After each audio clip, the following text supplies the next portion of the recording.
Questions et commentaires. Questions and comments, the Honourable Member for Kitchener Centre. Thank you, Mr. Speaker. The member for Calgary Heritage spoke about difficult time in months and weeks ahead. I want to share with him the words of a critical care physician in Gaza right now. These words are, "The situation is catastrophic.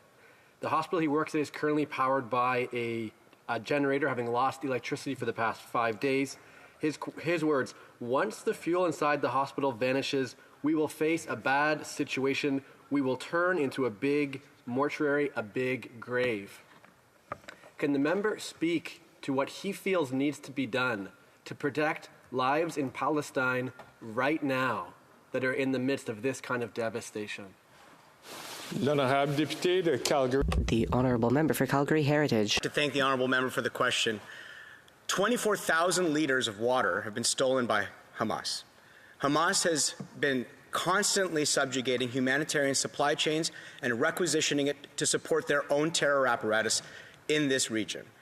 Hamas is what is holding the peace and safety of Palestinians back, not some morally equivalent argument about international institutions. At the end of the day, when we care about the prosperity and the peace that the Palestinian people deserve, what needs to happen is that Hamas must be defeated once and for all. L'honorable député. The Honourable Member for Edmonton Strathcona. I'd like to thank my colleague for his intervention today. You know, we have heard that there are about 150 Canadians in Gaza right now. We also know that the hostages that have been seized by the terrorist organization Hamas are in Gaza right now. We also know that 50% of the population in Gaza are children that have had nothing whatsoever to do with the horrific crimes committed by Hamas. Does this member believe that those people, those Canadian citizens, those people that have been held hostage against their will by the Hamas terrorist organization, and those children deserve to receive punishment? The Honourable Member for Calgary Heritage. Thank you for the question. I thank the Honourable Member for the question. Hamas is holding those people hostage. Hamas is using these innocent civilians as a means to shield their terror apparatus, and they have no desire, no plan, no stated objective to ever stop. They proved just 1 week ago to what extent they will commit wanton acts of murder against innocent civilians. They have proven over the last 18 years, Mr. Speaker, how ready they are to sacrifice Palestinians for their own demented cause. So Hamas is responsible for the safety and the security of those Palestinians, and Hamas is responsible for all that is to come. Thank you. We have time for another good question. The Honourable Member from Mount Royal. Thank you very much, Mr. Speaker, and I want to congratulate the member of Calgary Heritage on his excellent speech. I think, like many Jewish Canadians, I've taken great comfort from the debate tonight, the general unanimity in the House that Israel has the right to defend itself within international law because it was attacked by a terrorist entity, and we're all better off if that terrorist entity is destroyed. I'd like to ask the member, there tends to be places where Israel is treated differently than every other country in the world by some people, and I wonder if he might extrapolate a little bit about how this has taken place in this context. The Honourable Member from Calgary Heritage. Thank you, Mr. Speaker. And I thank the Honourable Member for his commentary. Israel has always been held to a separate standard than other states. For some reason, when Israelis and Jews and those who live within its sovereign borders are attacked, they are immediately compelled to restrain themselves, to find ways to be more civil, even though, as a democracy, as a professional military, they go above and beyond the standards that are required than most countries do. So, Mr. Speaker, we find that Israel is constantly singled out as a country internationally. Its Jewish people are often identified as colonial settlers when, in fact, they are indigenous people who have revived the state and set an example in modern times. We have seen, Mr. Speaker, how Israel is seen in our academia, in our nonprofit community, and many other places as somehow subjected to a different standard and to anti-Zionism. In campuses across the country, Mr. Speaker, we have seen this distortion of facts and reality, of the actual truths of what modern Israel is built upon. And I thank the honourable member for the opportunity to point out how unfairly Israel is characterized across the world. Thank you. Resuming debate, l'honorable député d'Eglinton. The honorable member for Eglinton Lawrence. Thank you, Mr. Speaker. By remarking that I'll be sharing my time with the member for Willowdale. Mr. Speaker, let me start by extending my sympathy to the families of the victims of the heinous terrorist attack that was visited upon Israel by Hamas, killing approximately 1,400 individuals, including, to date, 5 Canadians, wounding 3,500, seeing 200 hostages currently held, including many Canadians.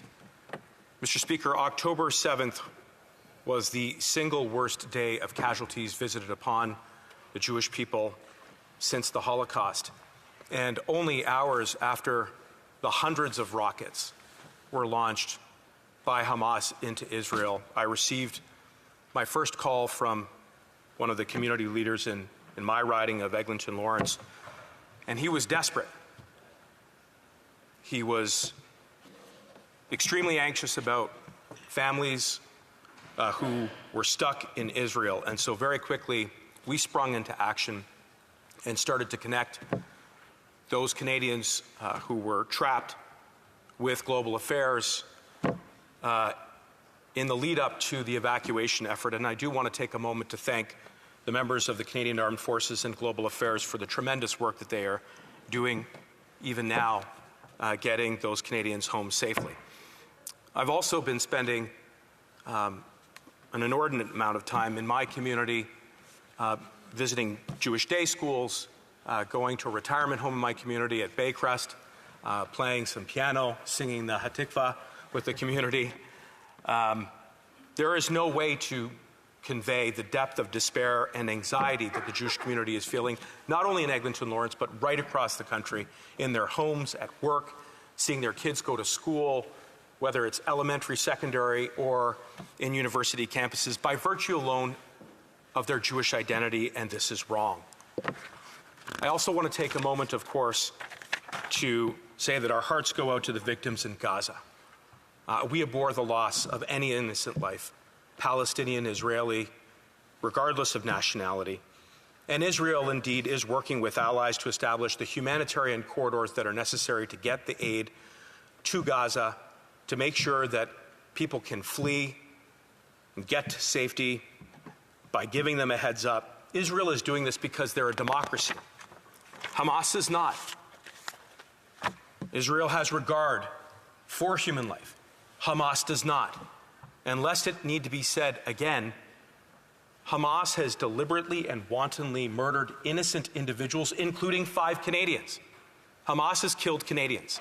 Hamas continues to hold Canadians hostage, despite our protests and our demands to release them. And there can be no greater affront to Canadian sovereignty than the actions of a terrorist organization as recognized under Canadian law. Now, Mr. Speaker, it is for this reason that Israel has every right to defend itself, its people, its security, and its sovereignty. And here at home, we're continuing to exhibit leadership by ensuring that we see those hostages released as quickly as possible, by ensuring that Canadians who are stuck there get home as quickly as possible, by ensuring, Mr. Speaker, that we deliver humanitarian aid to those who need it the most, and by emphatically fighting against anti-Semitism, which, in the words of Erwin Kotler, is the canary in the mine shaft of evil. And I'm sorry to report to this chamber, but the canaries are dropping like flies when children in my community, Jewish children in my community, are afraid to wear the Star of David. That is fundamentally wrong. And I can think of no more fitting day than today to see the appointment and the passing of the torch from Erwin Kotler to Deborah Lyons in the appointment of a new special envoy who is committed to ensuring that we teach Canadians and everyone about the Holocaust and the Shoah, to ensure that we fight the scourge of anti-Semitism together. And that is the cause around which all members in this chamber, and indeed all Canadians, should be united behind. Because a Canada that is safer for Jews is safer for Muslims, is safer for Hindus, is safer for Sikhs, is safer for the gay community, for the trans community, for all Canadians. That is the cause around which that we should be united. And Mr. Speaker, it is with that closing note that I conclude my remarks. Thank you. Questions et commentaires. Questions and comments? The Honourable Member for Edmonton Strathcona. I'd like to thank my colleague for his intervention today. You know, one of the things that I think we all agree on in this place is that Hamas has done something unspeakably horrific to Israel and to the Palestinian people. And I think we can all agree that Palestinian people are not Hamas. That is not who that is. And so I would ask whether this member who has a great deal of experience in public safety, whether or not he would agree with the statement that all crimes committed against civilians should be investigated by the ICJ. The Honourable Member for Eglinton Lawrence. My colleague for her question, and certainly I would agree that not only does Hamas not speak for the Palestinian people, they represent the greatest hurdle to peace in Gaza, to peace in the region. And that is why it is imperative that we recognize that it is a precondition of peace, that there is no terror. And there is one organization on October 7th that committed an act of terror, and that was Hamas. And what we seek now is justice for those who have fallen and obviously building back towards a path to peace. But there can be no peace in the wake of terror, Mr. Speaker, and we will continue to pursue justice. The Honourable Member for Sherwood Park, Fort Saskatchewan. Hamas, the perpetrators of this attack, are a listed terrorist organization here in Canada. However, Conservatives have been calling that also the IRGC, affiliated with the Iranian regime, the enablers of so much terrorism in the region by Hamas, by Hezbollah and other actors, also be listed as a terrorist organization. And this attack by Hamas terrorists is another crime that we can lay at the feet, ultimately, of the support and enabling by the Iranian regime. This member is a former Minister for Public Safety. He made the choice as Minister not to list the IRGC at that time, and I wonder if he can reflect on why he chose not to list the IRGC, and if he thinks that the new minister should proceed with listing the IRGC now. The Honourable Member for Eglinton Lawrence. Let me begin by saying, without any equivocation, that like Hamas, the IRGC is a terrorist organization, which is why this government designated them under the Immigration Refugee Protection Act for the purposes of ensuring that Canada cannot be a safe haven for any terrorist activity which would be facilitated by the IRGC, Mr. Speaker. And we stand with the Iranian diaspora here, and we will continue to do whatever is necessary to protect Canadians both here and abroad as a result of any action committed by any terrorist activity, be it the IRGC, be it Hamas, or any other terrorist group.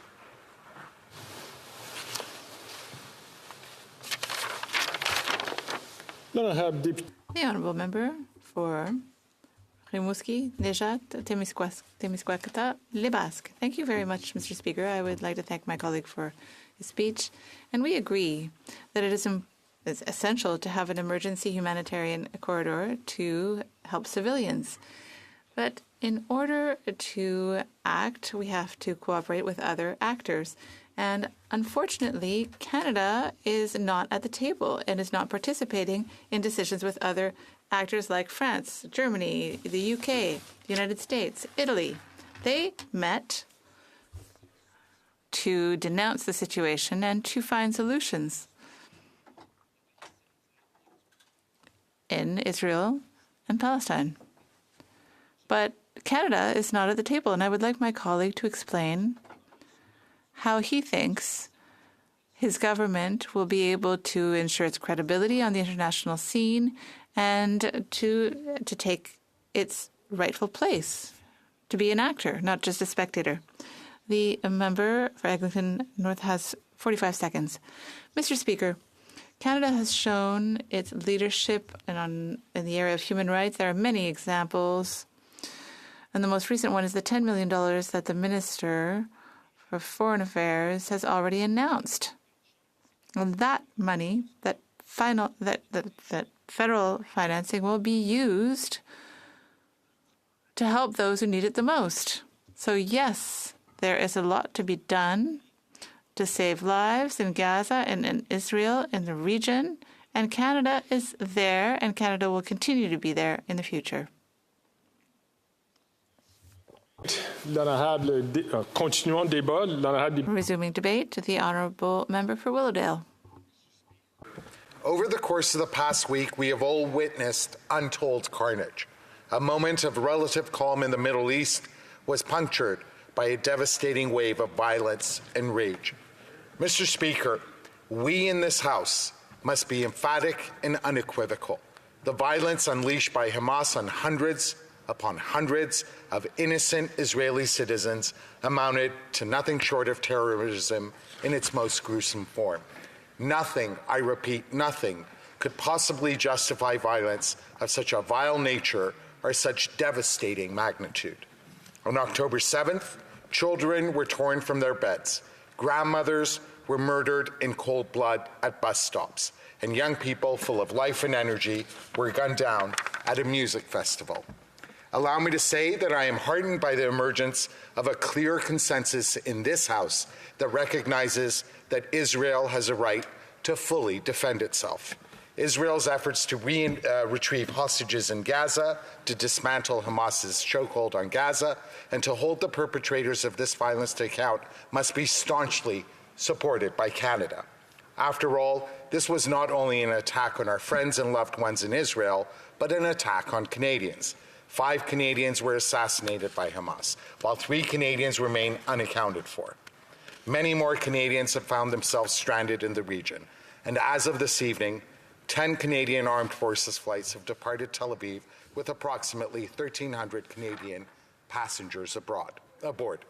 However, since this war commenced and the full siege of Gaza took effect, the death toll from this war has claimed 4,000 lives. That is why I fervently hope that our Israeli friends are vigilant and exercise prudence in dismantling Hamas's apparatus of terror and violence in the Gaza region. May they be guided by the wisdom of minimizing deaths and paving the way for durable peace in the region. That is why our Prime Minister earlier this evening stated that he fully supports Israel's right to defend itself in accordance with international law and insisted that humanitarian law be upheld. And I would remind all members of this House that the imposition of measures that deprive civilians of goods essential for their survival is prohibited under international humanitarian law.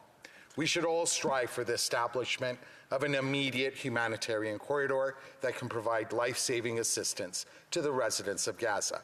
And let me be clear, Hamas should not be conflated with the Palestinian people.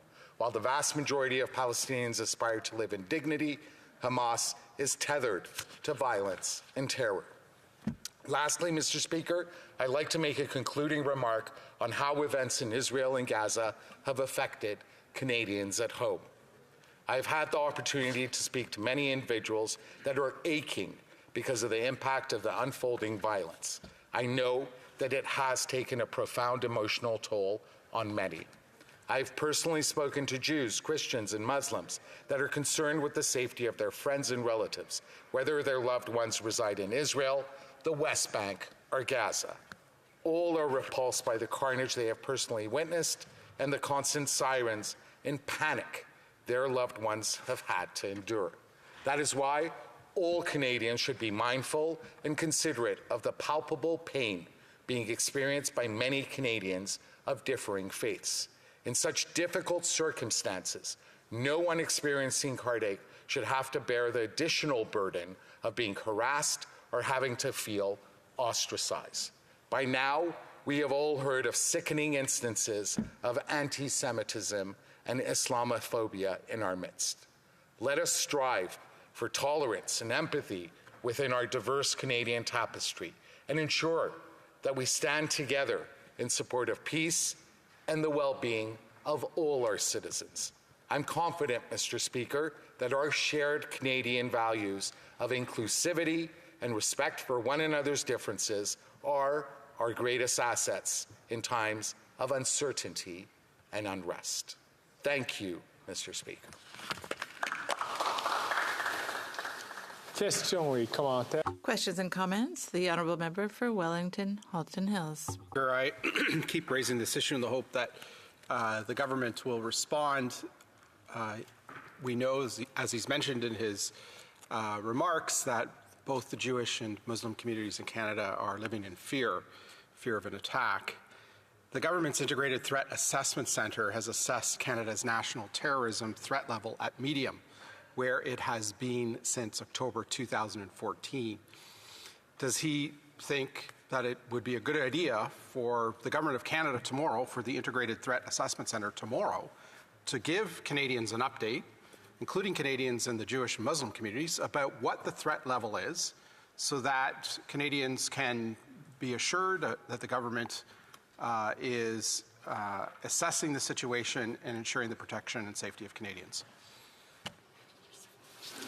L'honorable député de Willowdale. The Honourable Member for Willowdale. Allow me to thank the member opposite for his question. It is truly a great privilege to work with the member on the Foreign Affairs Committee. As to the question that has been asked, I have every confidence that our government is vigilant and is constantly aware of what those threats are. What I was speaking about today was the pain that many, many Canadians have been enduring over the course of the last 7 days. And that is something that we have to be mindful of, something we should all be concerned about, and do everything within our power to make sure that we're pulling together and we're there for each other. Thank you, Mr. Speaker. L'honorable député de... The Honourable Member for Louis-Hébert. Thank you, Mr. Speaker. I would like to thank my colleague for his speech, and I would like to echo his unequivocal condemnation of the attacks by Hamas that shocked the entire world and the Canadians very deeply. I would like to echo his call for respect for international law and for his empathy for what innocent civilians in Gaza are going through right now, and as the Israelis suffered, because violence engenders violence, unfortunately. With regard to observing international law, we know that the current circumstances are exceptional, and I have this question. Does he not think that it is precisely during a crisis that we must call on our principles, and principles such as respect for international law? The member for Willowdale. Thank you, Mr. Speaker. Allow me to thank my friend for that very insightful question. Yes, I would say that part of the reason why the bonds of friendship and the amity do exist between our country and the State of Israel is because we are democracies. And democracies, of course, are constantly aware of the fact that their actions and everything that their governments undertake are underpinned by the values that inform our constitutions.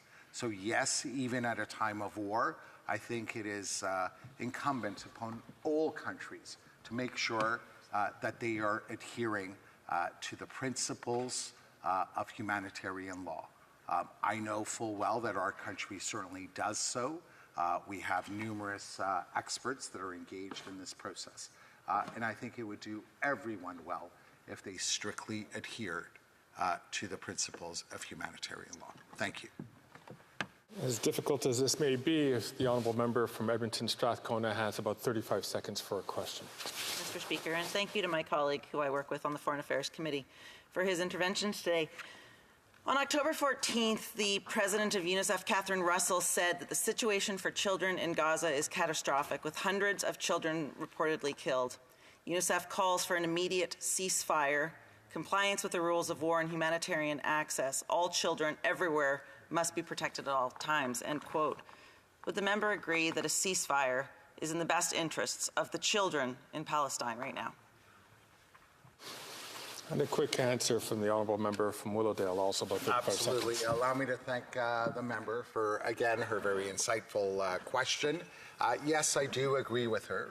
As we watch this situation unfold, we should all be concerned about the fact that that Palestinians within Gaza are going through a very, very difficult time. That is precisely why many Canadians here are concerned. And we should remind our good friends in Israel to make sure that they are proceeding with dismantling Hamas in a fashion which respects the rules of humanitarian law, and does minimize casualties and does provide room for assistance to be shepherded in to Gaza. Thank you. Continuons le débat. Resuming debate, the honourable member for Saint-Jean. Thank you, Mr. Speaker. Mr. Speaker, it is difficult for me to do otherwise than to have a thought for the victims of the violence of recent days, Israeli and Palestinian victims in Israel and in Gaza and elsewhere in the world. And I'll come back to that. I would like to add my voice to give condolences to those who have lost loved ones in the violence. I would like to also send my thoughts to those who have been kidnapped, who have been injured, and who are still fearing for their lives. We have already all said a number of times that we have them in our thoughts, but we can never say it enough. Everyone in this House has stated that it is essential to condemn Hamas's actions. We will repeat that too. It can't be repeated enough. Hamas is a terrorist entity. Canada has designated it as such, and the Bloc Québécois supports that completely. We know that Hamas killed elderly people, babies, children, indiscriminately. With regard to the Parliament speaking with one voice, I welcome the initiative by the leader of the Bloc Québécois to have regular meetings among the leaders of the parties here in the House to ensure that the messages that are sent out on this matter are as aligned as possible, and so that the current conflict does not become a source of partisan polarization. And when it comes to the messages we are sending, I would like to confess that I am particularly concerned when it comes to what is happening in Israel with regard to the possibility that people's positions will become polarizing.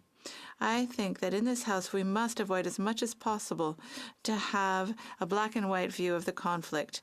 We must rather be able to speak in nuanced terms. I would also like to thank all parliamentarians who took the floor this evening. They all denounced the fact that there are civilian victims on both sides.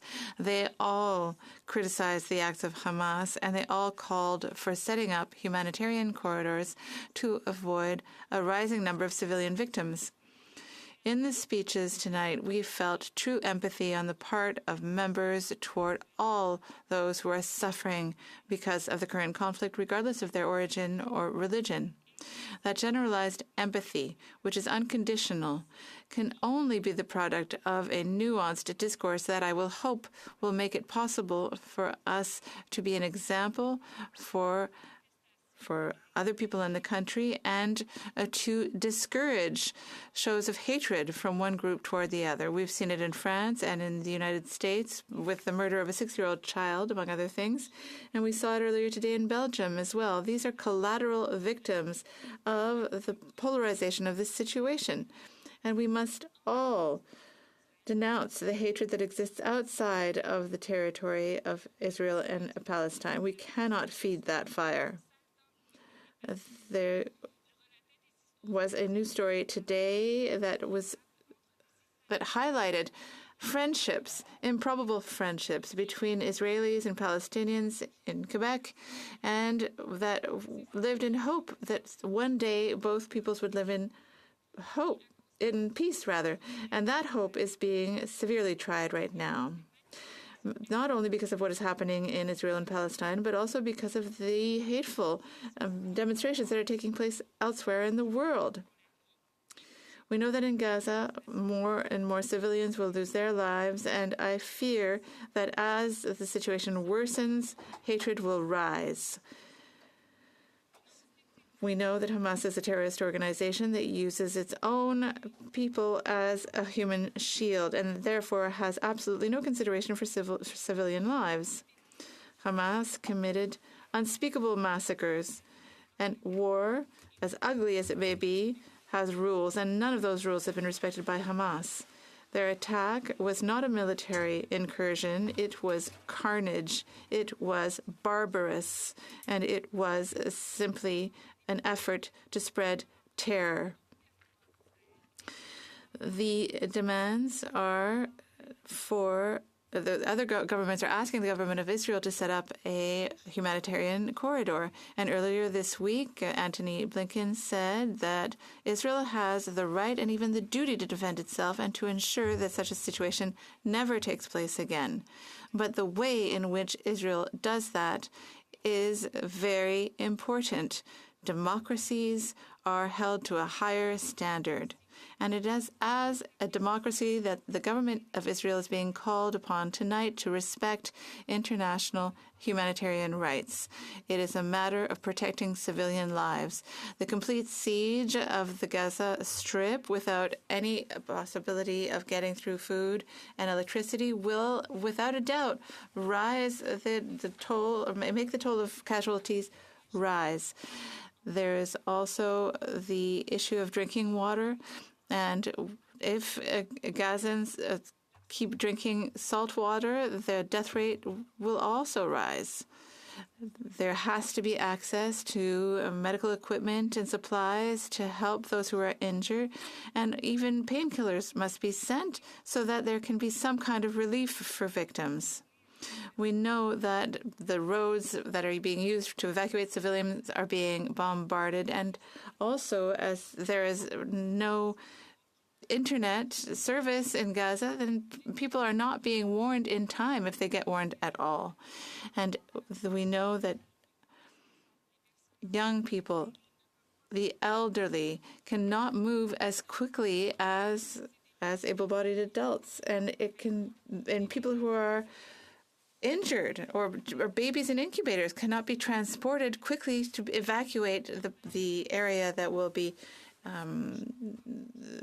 the focus of the ground strike or ground war. Israel has a duty to respect international humanitarian law, and we think that the civilian losses that would arise from not having a humanitarian corridor would feed hatred even more. No political peace can take place in the region, and there can be no two-state solution in the context of such violence. But when it comes to ensuring that Hamas's leaders are eliminated and that Hamas no longer has the power to destroy, that is the objective that the Israeli government has announced, well, then the idea of Hamas and all that it represents must be reined in. It must not multiply. And with more civilian casualties in the Gaza Strip and in Palestine feeds the beast that is Hamas. It is important also to ensure that the narrative of a lack of respect for international law is not used to foster hatred against Israel as it has been in the past. We also have to ensure that the cycle does not perpetuate itself so that the similar tragedy happens in another 4 or 5 years. Israel has suffered an unimaginable tragedy. I cannot begin to imagine the pain. And it is in the name of civilians and in the name of the hope that someday the region will live in peace that parliamentarians are asking the Israeli government to ensure that it respects international law and for it to set up a humanitarian corridor. Thank you, Mr. Speaker. Questions et commentaires. Questions and comments. The Honourable Member for Kitchener South. Thank you, Mr. Speaker. I'll begin by saying through you to our colleague from Saint-Jean, thank you for your nuanced, I thank her for her nuanced speech tonight, nuanced speech and her empathy, so important in times like these. My question for her concerns the fact that every 15 minutes, another young Palestinian dies. What does she think of this fact? To what extent does she think that it is appropriate to demand a ceasefire? Is now the time or sometime in the future? The honourable member for Saint-Jean. I think that all measures that will save civilian lives must be analyzed and ideally put in place. However, I remain realistic. If we want this to prevent this from happening in the future and consider the very possibility of peace, Hamas needs to be uprooted from the territory without any loss of civilian life. I'm calling, therefore, for the strictest possible analysis by Israel of anything that can be done to reduce the number of civilian deaths in this crisis. The honourable member from Edmonton Strathcona. Colleague for her intervention in the House today. I'm sorry, I'm not going to speak in French. It's a very late night, and this topic is very, very difficult for me. One of my things that I've been thinking about is today we've been talking about how Hamas needs to be defeated, and I know that the member is on the Defense Committee, and my question is this. We have babies in incubators in Gaza. We have doctors that refuse to leave those babies because obviously the children are trapped there and they know they may die. The people that are most likely to leave the territory are in fact Hamas. The very people the very terrorists that we should be trying to target, the people least able to leave, Gaza right now are the elderly, are the infirm, are children, are babies, are people in the hospital. I'm struggling to understand why anyone in this place thinks that bombing Gaza right now wouldn't cause more harm to those people than to the militants, than to the terrorists. Before the honourable member for Saint-Jean responds, I'd like to just remind members, because the honourable member spoke for 10 minutes, we have 10 minutes of question and answer, so we still have another 7 minutes. The honourable member for Saint-Jean, I'll ask you to respond to the question from the member from Edmonton Strathcona. Thank you very much, Mr. Speaker, and I'd like to thank my colleague from Edmonton Strathcona for her question and for the pleas that she always makes in favor of civilians and anyone in a difficult situation, for example, a war situation. Thank you for the work. I thank her for the work she does in this sense. As for his question, I can't claim to have any answer.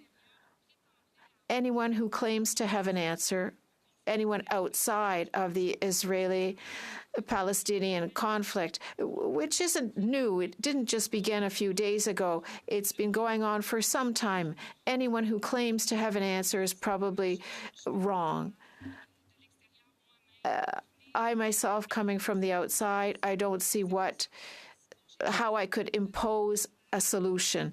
That's why I was very careful in my speech to not impose something, but rather to suggest, to make suggestions to a government, and I distinguish between the Israeli government and the Israeli population. The government is more right than it has ever been. And we hope that in the future, both the Hamas and the Israeli government will change. So I did not propose a solution. I think it would be presumptuous to do so. Instead, I've offered suggestions that could provide a framework for Israeli actions. And that's what we're asking then, that they minimize as much as possible any action that could cause civilian death through a ceasefire that would be great. I believe that Israel it does not derive any pleasure from killing civilians, contrary to Hamas. And I hope personally that there will be a ceasefire, but I would really be very badly situated to suggest or to come up with a solution. Questions and comments. The Honourable Member for Louis-Hébert. Mr. Speaker, I would also like to thank my colleague for her speech, full of nuances. Nuances that are often missing when you listen to what's being said in the public discourse regarding the Middle East since October 7th. I'd like to make a few comments. I think she's spot on when she says that we must get rid of Hamas, eradicate it from that ground. For years now, Palestinians have not had a choice and are paying the price of this terrorist group. I think she's also right when she says that Israel has a serious responsibility with regard to the means that it uses. 3,000 victims in Gaza, more than 1,000 Israelis have died. Violence begets violence, and I think that Israel will have to be careful that the situation is not worsened through its actions. Jean-François Lépine, who's a Quebec journalist, was on a Quebec talk show Sunday night, Tout le monde en parle.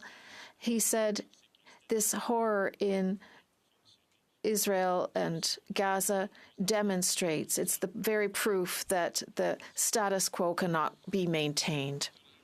The Honourable Member for Saint-Jean, I think that a two-state solution is the solution.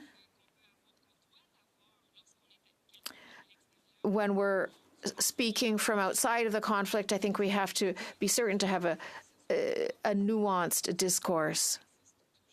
And that solution, the two-state solution, isn't possible as long as Hamas is still around. I'd like to follow up on the previous question as well. One fear that may arise, or that has been mentioned with a ceasefire now, is that we would just be postponing the problem until later. There will be no political negotiations with Hamas. But if we have a ceasefire now, the death toll could be even higher later on. It's a perfect catch-22 situation, in fact. There is no ideal solution to this conflict. If there was a solution that would get rid of Hamas and preserve human life, then that would be the solution. However, I have to remain realistic, perhaps pessimistic in my response. We can't be we must be realistic when we look at when we are required to analyze such a situation as tonight. The Honourable Member for Kitchener Centre. Thank you, Mr. Speaker. Tonight, many of our Muslim and Jewish colleagues have shared their worries with us, given this rise in anti-Semitism and Islamophobia in recent weeks. What does the member for Saint-Jean think of this situation? Could she tell us what she thinks the Government of Canada should do facing this new reality? The Honourable Member for Saint-Jean has 45 seconds to respond. I'd like to thank my colleague for the question. And as I've already mentioned in my speech, the parliamentarians have already done two things that we can do. First of all, to denounce, and this was done unanimously, we denounce the hateful demonstrations and hateful words that were pronounced by the population, and second of all, preach by example. I think we've met our goal tonight with speeches that have been nuanced and the various denunciations of violence, especially violence perpetrated against civilians, no matter what their religion or ethnic origin. I think that's all a good step in the right direction. I'd like to thank the member for Saint-Jean and all the members who took part in the question and answers tonight. It is now 11:32, and according to Standing Order 53, the committee has adjourned.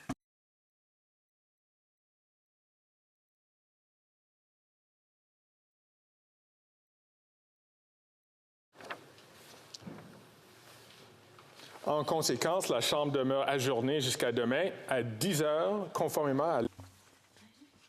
According to Standing Order 24-1, the House stands adjourned until tomorrow at 10 a.m.